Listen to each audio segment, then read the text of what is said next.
Hola a todos, ¿cómo están? Yo soy Mari y no tengo intro, pero tengo muchas cosas para decir. Como por ejemplo que si es la primera vez que ves uno de mis videos, bienvenido. O si volviste después de haber visto alguno de mis otros videos, bienvenido. Me alegra muchísimo que hayas regresado. No voy a hacer la intro esa de la semana por medio porque tenemos que ir así a las piñas. Pero como sé que este video va a ser increíblemente largo, les dejo acá arriba el video de la semana pasada, que fue el caso de Phoebe Handsjuk y un poquito del de Bailey Schneider. También lo pueden encontrar en la lista de reproducción. Y les adelanto que esta semana les voy a contar sobre el caso de Richthofen. Pero antes de empezar, obviamente la aclaración de siempre, que es que este video va a hacer mención a temas que son sensibilizantes para muchas personas, como por ejemplo las adicciones, el consumo de drogas y los parricidios, por lo que recomiendo ver a discreción. Susanne Louise von Richthofen nació el 3 de noviembre de 1983 en Sao Paulo, Brasil. Ella es la hija mayor de Manfred von Richthofen, que era un ingeniero civil de origen alemán, y de Maricia von Richthofen, que su apellido de soltera era Abdallah, que era psiquiatra de ascendencia libanesa. A su vez, Susanne tiene un hermano 4 años menor que ella, llamado Andreas Albert von Richthofen. Susanne nació y creció en un contexto donde básicamente y económicamente nunca le faltó nada. Al momento de su muerte, su papá era director de una empresa que maneja autopistas en Brasil y su mamá ejercía también como psiquiatra. Por lo que evidentemente a Susanne nunca le faltó nada desde el aspecto económico. Y a su vez todo el mundo, incluida ella, también decía que Susanne y Andreas tenían una excelente relación con sus padres. Los vecinos del barrio Brooklyn Viejo, que es un barrio como súper cheto de Brasil, al punto de que ahí no hay casas, hay mansiones directamente, decían que los von Richthofen eran como la familia ideal. O sea, siempre se los veía feliz, y lo que sí remarcaban era que si bien Manfred, Maricia, Susanne y Andreas eran muy unidos, quienes tenían un lazo mucho más fuerte en esa relación eran Susanne y Andreas. ¿Andreas o Andreas? Bueno, yo le voy a decir Andreas, pero puede ser que sea Andreas también. De los padres, lo que decían los vecinos era que Manfred era como más serio y más reservado, pero siempre estaba de buen humor, y Maricia era, de los dos, la más extrovertida. A Susanne la describían como una chica alegre, pero al mismo tiempo bastante introvertida. Y acá hay algo que quiero aclarar porque me parece que es importante para la historia y también para conocer un poco la familia en sí. Para el año 2002, la familia de los von Richthofen llegaba a los 5.5 millones de reales. En ese entonces, hoy en día 5.5 millones de reales son aproximadamente unos $900.000. Pero cuando la policía investiga el caso, descubre que en el año 2001 Manfred había abierto 2 cuentas en Suiza, las cuales no estaban declaradas, y cada una tenía montos de aproximadamente 15 millones de euros. Esas cuentas habían sido abiertas bajo el nombre de Susanne, que en ese entonces tenía 18 años. Y se cree que ese dinero era dinero malversado que él había sacado de la empresa en donde era director. Sea cual fuere el origen de ese dinero, es importante tenerlo en cuenta porque va a tener relación a futuro. Y medio como para terminar con esta pequeña introducción de algunos de los actores, porque hay varios, pero aguántenme. A nivel académico se sabe que Susanne tenía un buen rendimiento, por lo menos hasta aproximadamente el año 2000, tenía un buen rendimiento en la escuela. Ella iba a una escuela alemana en Brasil, estilo la Goethe-Schule, y cuando se graduó de la secundaria hizo la carrera, o por lo menos empezó la carrera de abogacía en la Pontífica Universidad Católica de Sao Paulo. Esta historia empieza oficialmente una tarde de agosto de 1999, cuando los von Richthofen deciden salir a pasear por la ciudad. En ese paseo llegan al parque de Ibirapuera, que es un parque enorme que se encuentra en Sao Paulo y es considerado el pulmón verde de la ciudad. No sé por qué les cuento esto, pero bueno, me parece interesante por lo menos saberlo. En fin, esa tarde de domingo había un grupo de jóvenes practicando aeromodelismo. El aeromodelismo es aparentemente un deporte y consiste en hacer aviones a escala que se manejan tipo por joystick y que aparentemente hay hasta campeonatos mundiales. Entre este grupo de jóvenes se encontrava un chico de 18 años llamado Daniel Cravinhos de Paula e Silva. Daniel era el hijo menor de Nadia y Astrogildo Caraviños y tenía 2 hermanos mayores. Marco, que trabajaba por fuera del negocio familiar, y Cristian, que trabajaba aparentemente con la familia. Los Caraviños, a diferencia de los von Richthofen, no eran ricos, o sea, ellos pertenecían a lo que diríamos en Argentina que son clase trabajadora, clase media, media baja. Según los vecinos, los Caraviños eran una familia tranquila. Les decían que eran como la familia ruidosa, pero no porque se llevasen mal con los vecinos, sino porque siempre venía ruido desde el taller de Astrogildo. Pero que igualmente su hijo mayor y su hijo menor eran personas muy agradables que siempre se llevaban bien con los vecinos. La única queja que tenían sí era con el hijo del medio, con Cristian.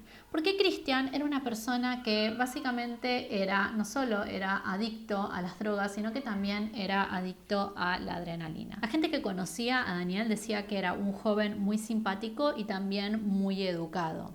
Y a su vez también, no sé, como que no viene al caso realmente, pero me parece importante remarcarlo, Daniel había ganado no sé cuántos campeonatos de aeromodelismo a nivel local y a nivel internacional también. Y ya me estaba olvidando, Cristian también trabajaba en el taller mecánico del padre, pero él solamente se limitaba a arreglar motos, porque Cristian era fanático de las motos y no vivía con la familia, sino que vivía con la abuela en otra casa. Mientras estaban paseando por el parque, notan a este grupo de jóvenes que estaban volando estos aviones y Andreas queda absolutamente fascinado con la disciplina, por lo que le pide al padre, a Manfred, si no le dejaba tomar clases de aeromodelismo con Daniel para aprender más sobre la disciplina. Manfred y Maricia acceden a que Andreas empiece a tomar clases de aeromodelismo con Daniel, que empezó a actuar como si fuese tutor de Andreas, y los dos se hicieron muy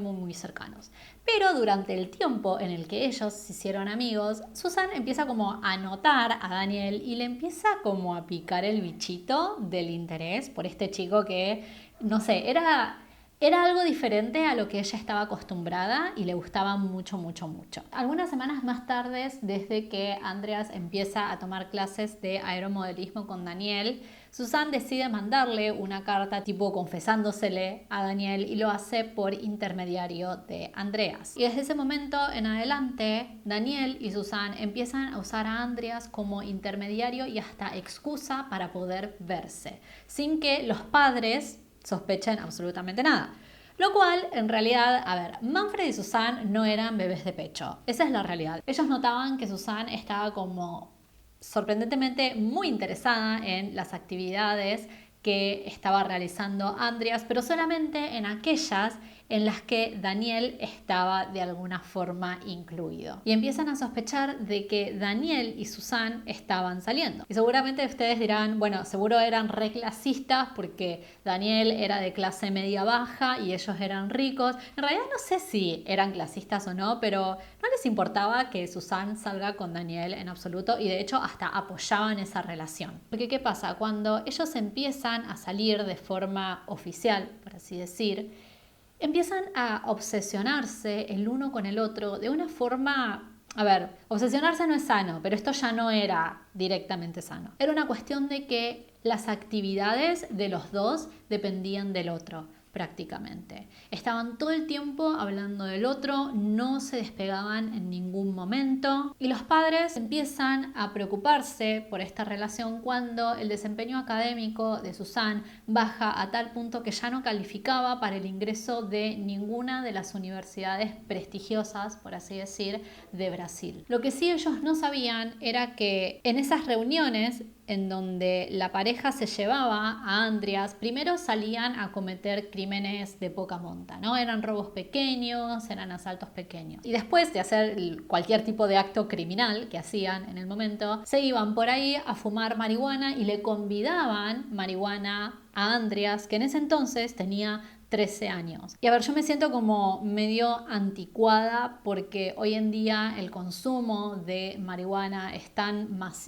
tan normalizado, pero igualmente que esté naturalizado no significa que esté bien que adolescentes, que personas de 13, 16 años y 18 años, porque a los 18 tu cerebro todavía no se terminó de formar, consuman drogas. Pero a su vez el consumo de drogas de Daniel y Susan también abarcaba otro tipo de drogas como por ejemplo el éxtasis. A medida que la relación y esta codependencia de Daniel y Susan va haciéndose cada vez más intensa, los padres empiezan a notar que Daniel era una persona que no tenía aspiraciones en la vida. Si bien tenía trabajo que era hacer modelos de aeromodelismo, el ingreso no superaba los 2.800 reales por mes, unos $200 hoy en día. Y tampoco era que Daniel hacía como muchos modelos por mes, cosa de que, bueno, pueda llegar a bancarse él solo en un futuro cuando decide independizarse de su familia. O sea, Daniel hacía máximo 2 modelos de aeromodelismo por mes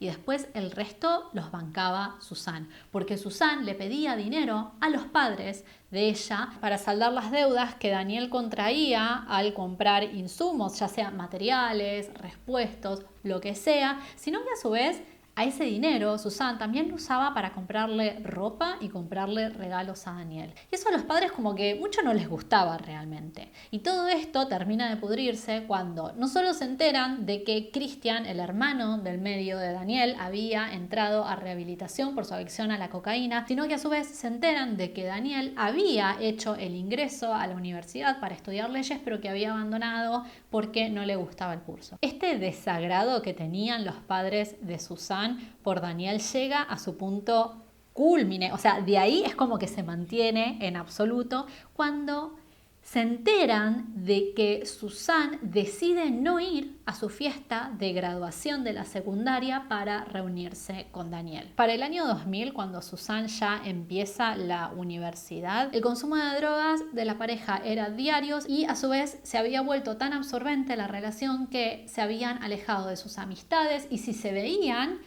tipo con sus amigues, era siempre con la presencia del otro en el grupo. Las amigas de Susan decían que ya directamente no era difícil, era imposible quedar con Susan tipo en alguna reunión y que Daniel no esté en esa reunión también. A ver, la cosa era tan tremenda que cuando Susan iba de excursión con la universidad, Daniel también iba, como que se metía en el grupo que iban de excursión. Y se sabe que Daniel tenía una almohada.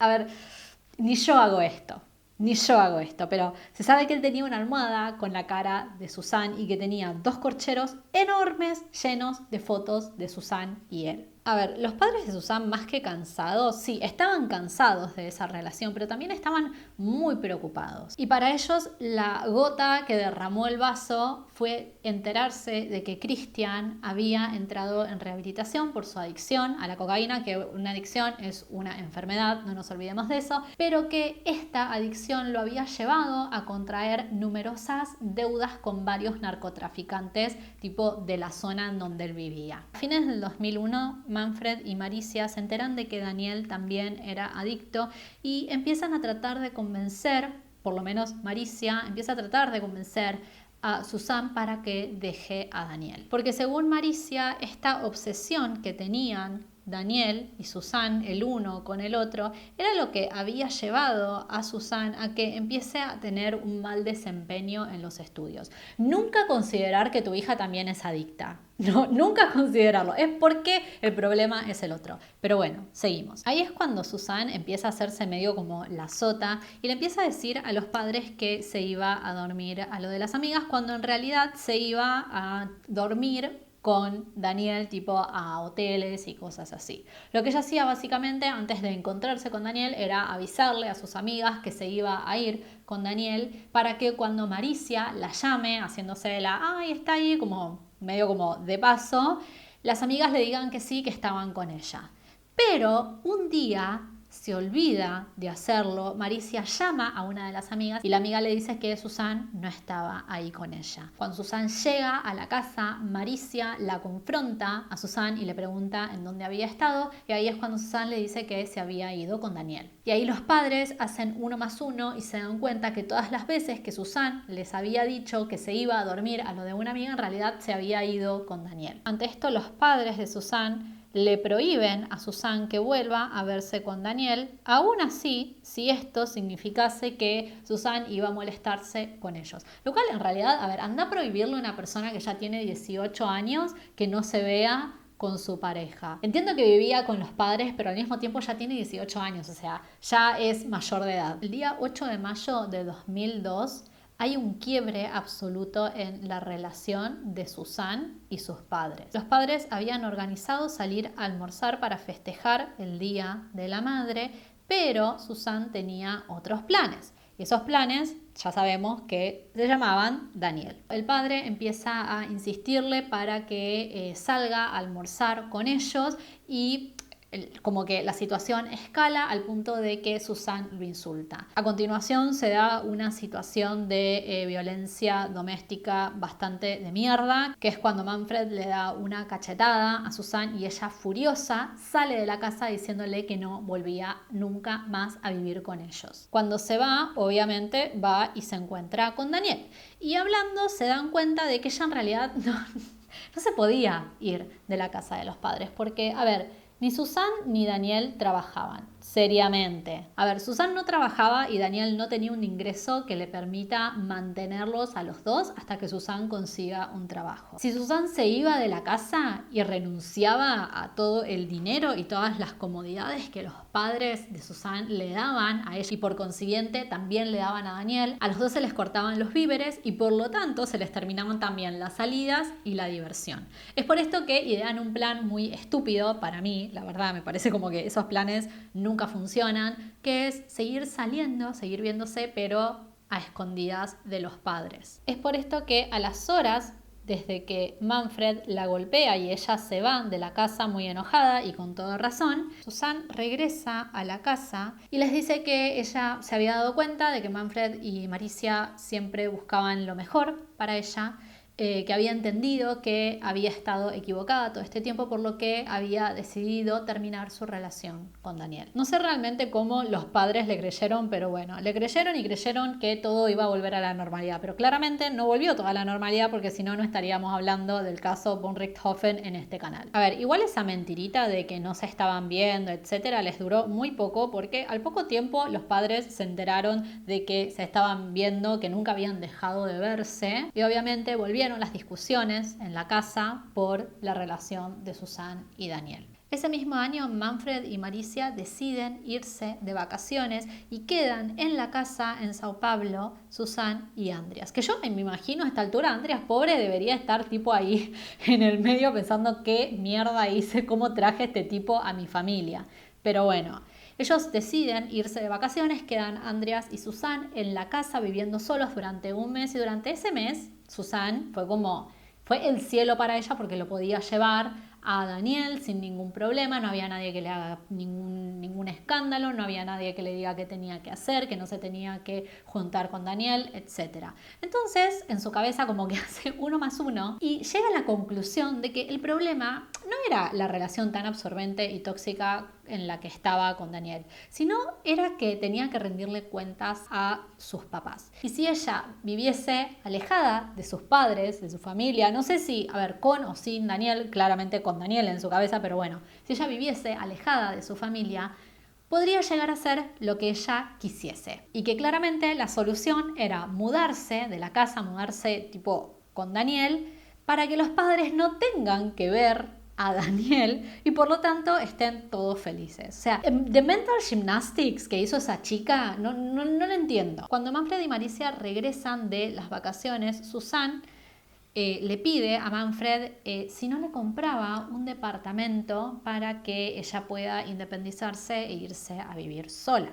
Manfred ahí le dice que no solo no iba a comprarle el piso que ella le estaba pidiendo, sino que a su vez le aconsejaba, como diría Ron en Harry Potter, que reordene sus prioridades, porque ella estaba sacrificando todo por Daniel, cuando en realidad debería estar enfocándose en sus estudios para obtener buenas notas, para conseguir un buen trabajo, y una vez que consiga un buen trabajo que pueda pagar el estilo de vida que ella pretendía tener con Daniel, recién ahí iba a poder mudarse sola y vivir con quien ella quiera. Manfred, la verdad, absolutamente lapidario. La respuesta de Manfred, Susan, no solo no la esperaba, sino que además no le gustó en absoluto y sirvió como detonante del asesinato de Manfred y Maricia von Richthofen. A mediados de octubre, Susan y Daniel empiezan ya a planificar el asesinato de los padres. de Susan. Días previos al asesinato, ellos hacen como si fuese una prueba de sonido con un arma. Como el arma hacía mucho ruido, desisten de esta idea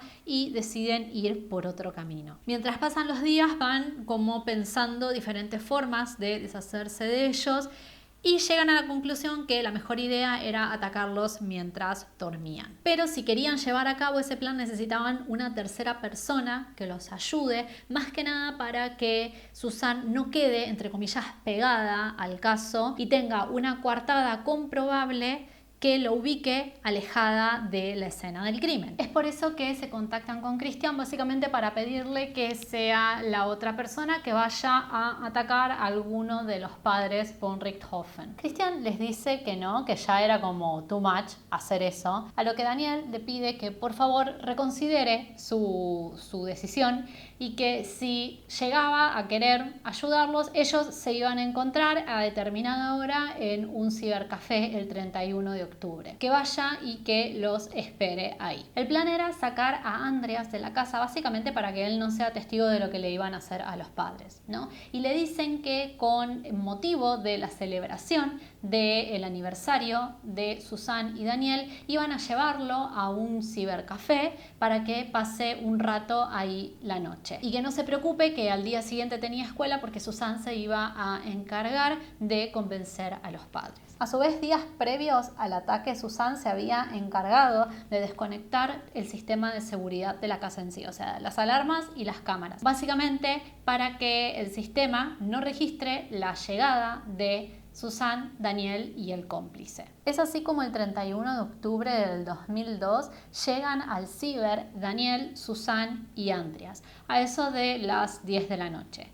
En el ciber los estaba esperando Christian hacía rato y él estaba escondido para que Andreas no lo vea. A eso de las 23, Susan y Daniel dejan a Andreas en el ciber y se encuentran en cercanías del lugar con Christian. Y de ahí, en el auto de Susan, emprenden viaje hacia la mansión de los von Richthofen. Al llegar, cabe destacar que Christian y Daniel estaban vestidos de negro de pies a cabeza, más que nada para evitar que caiga vello de los brazos y las piernas y así quede en la escena del crimen material genético que los relacione con el caso. Que posta lo pensaron re bien a esto, sé que suena mal, pero lo pensaron muy bien.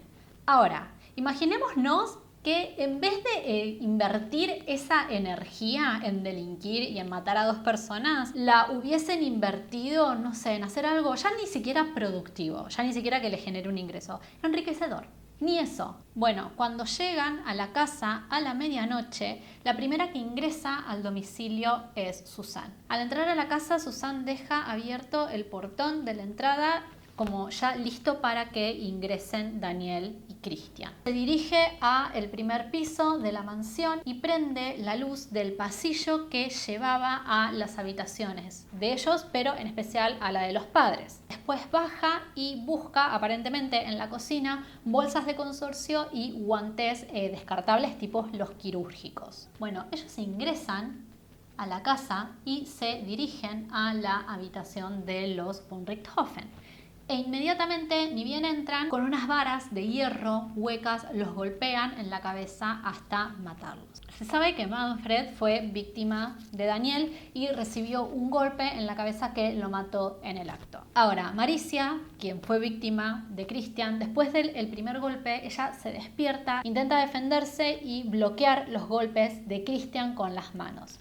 Como no paraba de gritar, Christian entra al baño de la pareja, busca una toalla y, según él, le pone la toalla en la boca porque ya no toleraba escucharla gritar mientras le pedía a Christian por favor que no lastime ni ataque a sus hijos que ella creía estaban durmiendo en las habitaciones de al lado. Después se supo también que además de taparle la boca con la toalla, como medio que la ahorcó con otra toalla, lo que hizo que se quiebre un hueso del cuello, que en un principio se creía que esa había sido la causa de muerte de Maricia, pero en realidad se definió que la causa de muerte de ambos habían sido los golpes que recibieron en la cabeza. Cuando los hermanos Craviño se aseguran de que Manfred y Maricia ya estaban muertos, toman un arma de Manfred y la colocan al lado de Manfred, tipo entre Manfred y el piso, ¿no? Como que la colocan en el piso. Medio como para que dé la sensación de que habían entrado a robar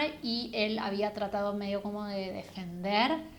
No sé, tuvieron un planteo medio raro de esa situación. A continuación envuelven el cuerpo de Maricia en las bolsas de consorcio, lo cual me parece espantoso, y bajan al primer piso donde los estaba esperando Susan. Ellos salen al patio y deciden lavar las barras de metal en la pileta y meten las prendas que estaban usando junto a las varas adentro de una de las bolsas que había preparado Susan también. Según Susan, y a esto lo tomamos tipo con la pinza más grande que tenemos en casa, cuando Christian y Daniel suben al primer piso para matar a Susan y a Manfred, ella se queda en la planta baja y ahí en cuanto empieza a escuchar a la madre gritar, se arrepiente, se siente, pero en la reconstrucción del crimen que se dio días después del asesinato, lo que sucedió fue algo completamente diferente. Susan sí se quedó en la planta baja, pero en realidad se quedó en la planta baja porque se fue al estudio / biblioteca del padre y sacó una suma de dinero que entre euros, reales y dólares equivalía a unos $13.000 hoy en día, más joyas de la familia.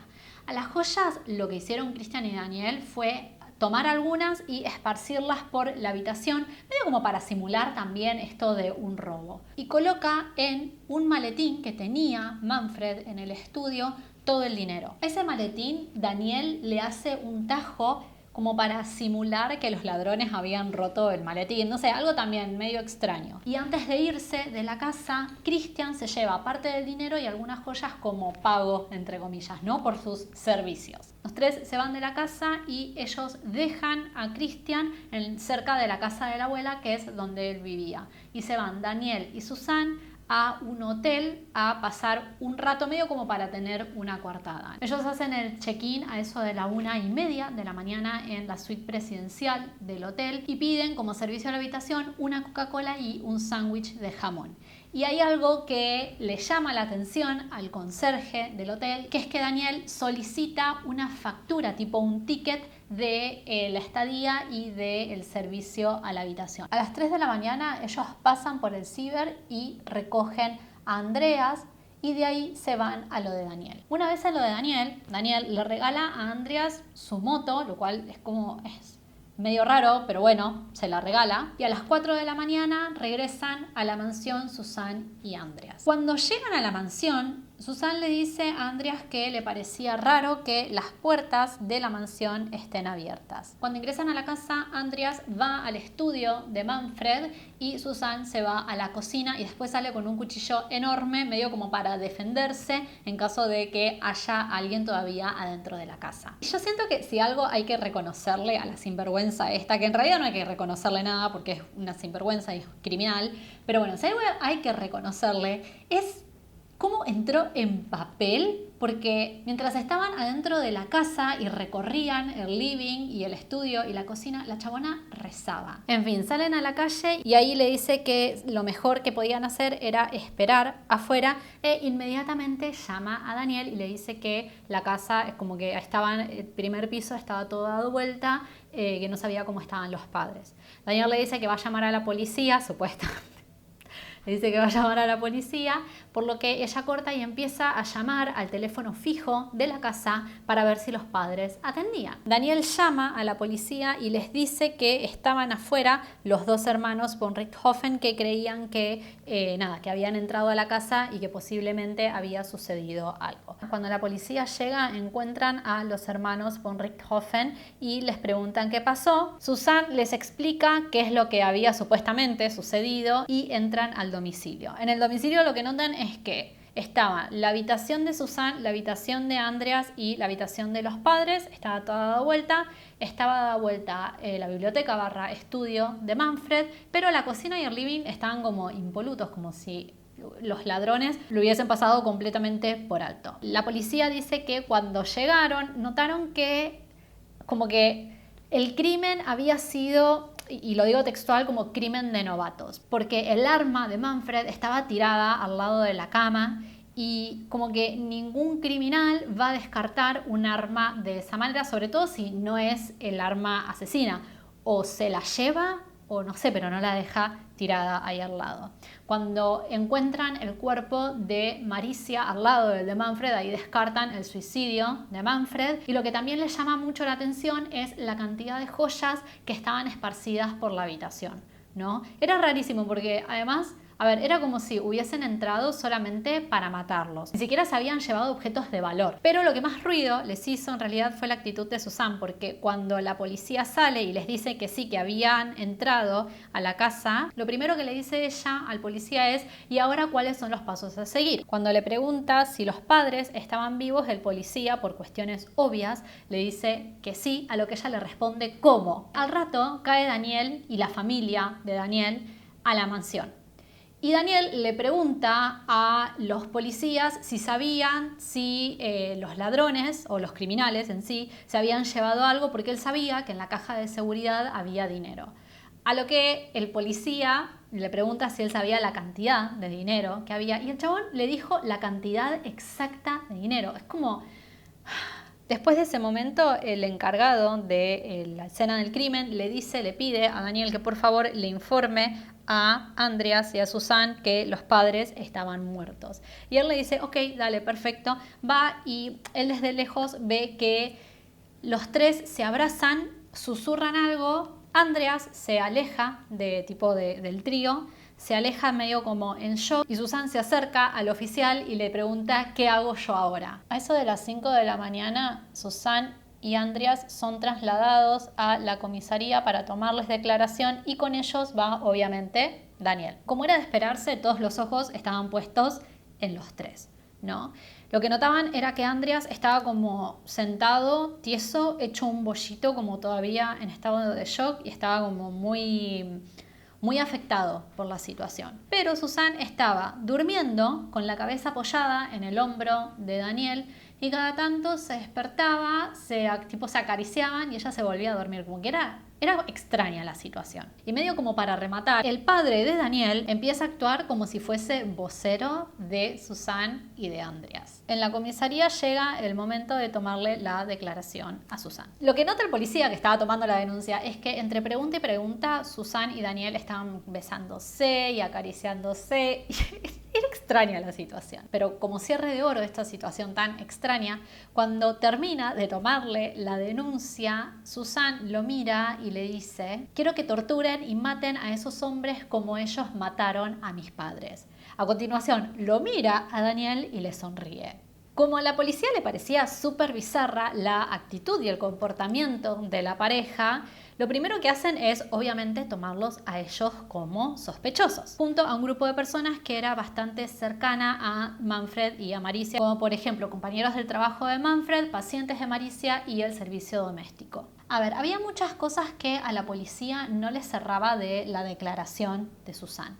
Pero lo que menos le cerraba era que había personas del círculo cercano de la pareja de los padres de Susan que decían que a los padres von Richthofen no les gustaba que salga porque eran personas como muy absorbentes la una con la otra y era una relación que ellos notaban que no era sana. Es por esto que deciden tomarle una segunda declaración a Susan el día 4 de noviembre. Y el 8 de noviembre detienen a Christian porque el muy genio fue y se compró con el dinero que él había recibido como parte de pago por asesinar a Maricia, se compró una moto nueva y les parecía como toda una situación súper extraña. Y en el mismo momento que estaban deteniendo a Christian, estaban interrogando a Daniel. Finalmente, el 8 de noviembre, después de que detienen a Christian, los tres deciden confesar la planificación y el asesinato de Maricia y Manfred von Richthofen. Desde el momento cero, y como Susan era considerada sospechosa, Andreas fue alejado de su hermana y lo mandaron a vivir con un tío materno. Y solamente se reencontró con ella durante la reconstrucción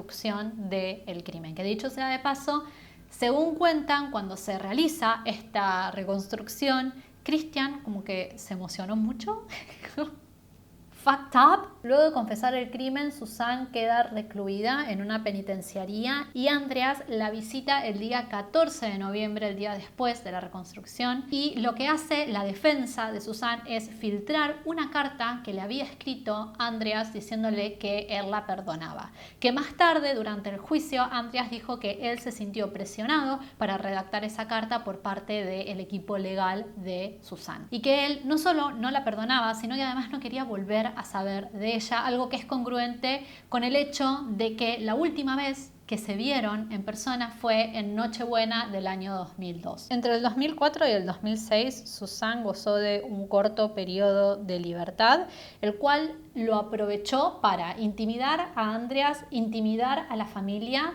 Hizo cosas como ir a lo de la abuela y sacarse fotos con la abuela para que la abuela se las muestre a Andreas en plan de yo si quiero hago lo que se me dé la gana porque puedo hacerlo. A su vez, este periodo también lo usó para dar entrevistas, como la entrevista que dio en el año 2006 al medio brasilero Fantástico. En esta entrevista, que realmente es fantástica y si pueden hacerlo, véanla, está en la descripción junto a las fuentes. En esta entrevista hicieron con su abogado toda una opereta, medio como para dejarla a ella en una posición de niña, de que no sabía lo que hacía y de que era fácilmente manipulable. Pero ¿qué pasa? Momentos previos a que se realice la entrevista, había una cámara con un micrófono que estaban prendidos. Esa cámara y micrófono captan al abogado de Susan diciéndole que tenía que llorar y que tenía que decir que no podía ver por las lágrimas y que si le preguntaban por Daniel, ella lo que tenía que decir era que la sola mención de él le generaba mucha rabia, que por favor no lo mencione, que no podía hablar, que ya no podía hablar. La entrevista se dividió en dos partes y en una de las partes Susan cayó vestida con una camiseta de mini con jeans y con zapatos estampados con conejitos. Medio como para, de nuevo, reforzar esta idea de que ella era chica, que no sabía lo que hacía y que había sido manipulada por Daniel y por Christian. En la entrevista, además de tipo ver las fotos de ellos y hablar de sus padres, bla bla bla, también se pasó la mayor parte del tiempo diciendo que todo el crimen había sido por culpa de Daniel. Que si ella no lo hubiese conocido a Daniel, eso no hubiese sucedido. Que Daniel le daba drogas a ella, lo cual es verdad, y la obligó medio como a idear el asesinato de sus padres bajo el pretexto de que si no lo hacía no le iba a dar más drogas y que iba a cortar con ella. Lo tremendo es que, y no es tremendo malo, sino tremendo bueno, pero es que la fiscalía al día siguiente de que sale al aire el programa de Fantástico ordena que Susan sea detenida de nuevo porque es evidente que la estrategia de Susan y de su abogado era presentarla como si fuese una niña y manipular al jurado para que la vean como una pobre niña de la que se aprovecharon de su inmadurez y su inexperiencia para matar a los padres y robarles el dinero. Cuando Susan es reingresada a la penitenciaría, el abogado de Susan defiende el hecho de que él le pidió, por favor, que llore, diciendo que lo había hecho para sensibilizar a Andreas. Ahí realmente te das cuenta que Dios los hace y ellos se juntan. Bueno, llega el día del juicio. El juicio toma 5 días, se da entre el 17 de julio y el 21 de julio del año 2006. Y voy a resumirlo en pocas palabras porque hay como mucha información que se repite bastante. Pero también porque este video ya es demasiado largo. El primer día declaran los 3 acusados. Susan lo que dice es que ella era básicamente la gallina de oro de los Craviños, que ella no tenía absolutamente nada que ver con el asesinato de sus padres, que no tenía idea lo que planeaban los hermanos Craviño y que cuando lo llevó a la casa estaba muy drogada como para saber qué era realmente lo que estaba haciendo. También dijo que Daniel era muy absorbente y muy controlador y que una vuelta le había dicho que si ella lo dejaba, él se iba a suicidar, y sumó que quien había planificado el asesinato de los padres de ella había sido Astrogildo Craviño, el padre de Daniel y Christian, porque le tenía bronca y envidia. Por su parte, Daniel en su declaración se metió con la vida sexual de Susan, medio para tirar abajo esta idea de que Susan era completamente sumisa ante Daniel, que ella lo adoraba y hacía absolutamente todo lo que él quería que ella haga. También dijo que fue Susan quien había planificado el asesinato de los padres de ella y que en un punto se encontraba hasta muy ansiosa por llevarlo a cabo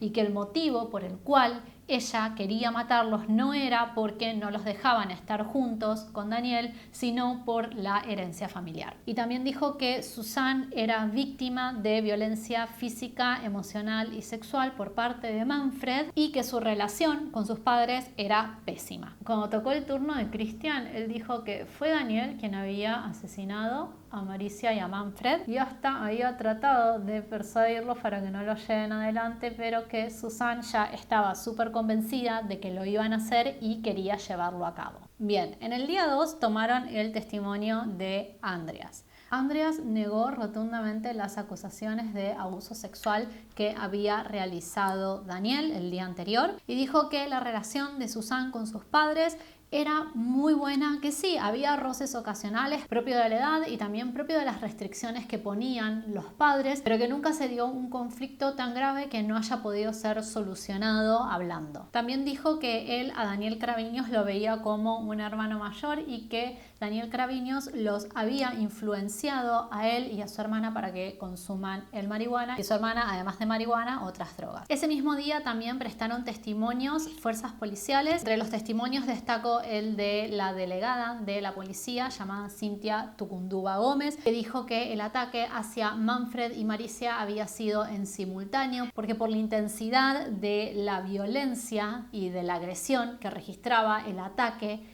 de Maricia y de Manfred, era imposible que uno no se hubiese despertado mientras el otro estaba siendo atacado. Bueno, día 3. Declara la madre de Christian y de Daniel. Dice que sus hijos estaban muy arrepentidos y muy avergonzados por lo que habían hecho, pero que igualmente debían ser castigados. También dijo que ella perdonaba a sus hijos por lo que habían hecho, que eso es como igual hay, porque ahí el único perdón que les cabe es el de las verdaderas víctimas, o sea, de la madre, de Maricia y de Manfred y de los familiares de los chicos. También dijo que los padres de Susan eran abusivos con ella cuando tomaban y ella era víctima de todo tipo de abusos desde los 13 años. Que Andreas era fácilmente manipulado por Susan y que Christian hacía 10 años que estaba sobrio. Y también se metió con la vida sexual de Susan. Además dijo algo que no habían mencionado antes las investigaciones, que es que cuando llegaron esa noche a la mansión de Susan, Daniel dio un portazo en el auto de Susan y pisó el acelerador para hacer ruido y supuestamente despertarlo a Manfred y advertirle de lo que iba a pasar. Y anda realmente a comprobar eso. Y lo que también dijo es que cuando Daniel baja de la habitación de los padres después de haber asesinado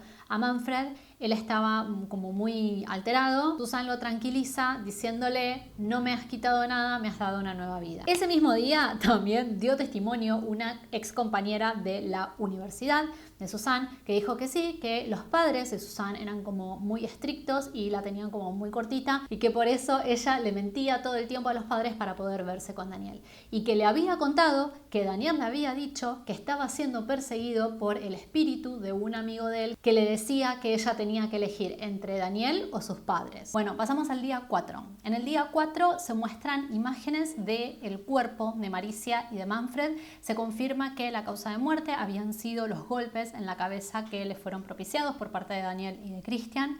Lo loco es que cuando se muestran las imágenes, los tres acusados se dan vuelta y deciden darle la espalda como en plan: no puedo ver esto, me hace muy mal. Y la verdad es que fácil que es la vida así. Se dieron situaciones en las que Christian y Daniel pidieron ser retirados momentáneamente del recinto porque estaban muy angustiados. Sin embargo, Susan se mostraba como súper fría. También se leyeron cartas de amor que le había mandado Susan a Daniel, lo cual me parece innecesario. Eso es algo que aparentemente a Daniel lo moviliza mucho y también no puede parar de llorar, pero a Susan se muestra visiblemente avergonzada. Bueno, llegamos al día 5.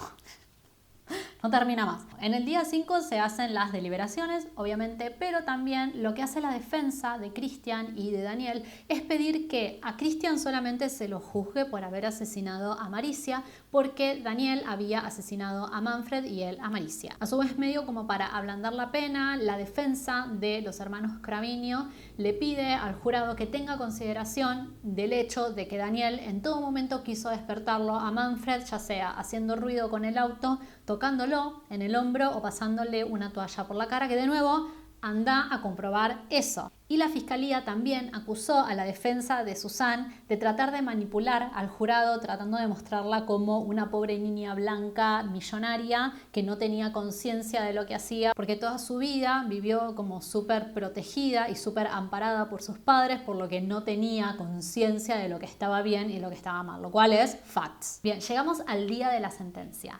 Susanne von Richthofen y Daniel Craviños recibieron 39 años de prisión. Sin embargo, a Susanne se le descontó un año de esa pena porque al momento del juicio tenía 21 años y a Daniel se le descontó un año por haber confesado el crimen. A Christian Craviño se lo sentenció a 38 años de prisión, pero también se le descontó un año por haber confesado el crimen. A ver, hoy en día los hermanos Craviño no tienen relación. Se sabe que cuando ellos fueron ingresados a la penitenciaría tenían muy buena relación, estaban juntos en la misma celda, pero en un momento de la sentencia pidieron por favor que los separen y están conviviendo en celdas diferentes. Y en febrero del 2013 recibieron el beneficio de salidas transitorias para ir a trabajar. Susanne por su parte hizo como un pequeño tour en diferentes cárceles, también dijo que iba a casarse cuando saliese con una de las reclusas, pero después se desdijo de eso también. Ella no recibe visitas de absolutamente nadie, solamente de sus abogados y de asociaciones de defensa civil. En el año 2015 recibió el beneficio de salidas transitorias también para salir a trabajar, pero el mismo fue revocado en el año 2016 porque ella dijo que se encontraba en una dirección de Sao Paulo cuando en realidad estaba en un pueblo a 3 kilómetros de Sao Paulo. Y en el año 2044 saldrían en libertad Susanne y Daniel y en el año 2043 Christian. Temerencia. En el año 2015, después de una innumerable cantidad de idas y venidas legales, la justicia dictaminó que la única persona que era capaz de heredar el patrimonio entero de Manfred y Marisia von Richthofen era Andreas, que hoy en día está viviendo en Zúrich, en Suiza. La fortuna entera de la familia, contando muebles e inmuebles, supera los 900 millones de reales, aproximadamente unos 150 millones de dólares. Al 2015, que fue la última vez que hubo rastros de Andreas, se sabe que la salud mental de él no era la mejor y la verdad es que es súper comprendible y lo único que espero es que pueda vivir una vida tranquila y en paz y tratar de superar el trauma de haber perdido a sus padres de esa manera. Y ahora, esto me dio como para cerrar porque ya se hizo eterno. Cuando estaba investigando, me crucé con algo que yo sé que existe y sabía que existía para otras personas, ¿no? Pero, a ver, nunca había tenido la desgracia de ver uno en vivo y en directo, que son fanpages de Susanne. Y, a ver, voy a empeñar la frase de Bailey Sarian: consíganse mejores ídolos. Existe gente menos mierda en el mundo para idolatrar. No sé, Britney Spears. Ponele, puedes idolatrar a Britney. Y bueno, hasta acá llegamos con el video de esta semana y es el último del año. Cuéntenme en los comentarios qué es lo que piensan, siempre con respeto, que a mí me gusta leerles un montón. Y bueno, me voy, muy posiblemente nos veamos muy prontito. No hago promesas, pero posiblemente nos veamos muy prontito. Vacúnense si pueden, eso es mucho, muy importante. Cuídense mucho, que nos vemos en el próximo video y espero que tengan una linda tarde o una linda noche. Bye.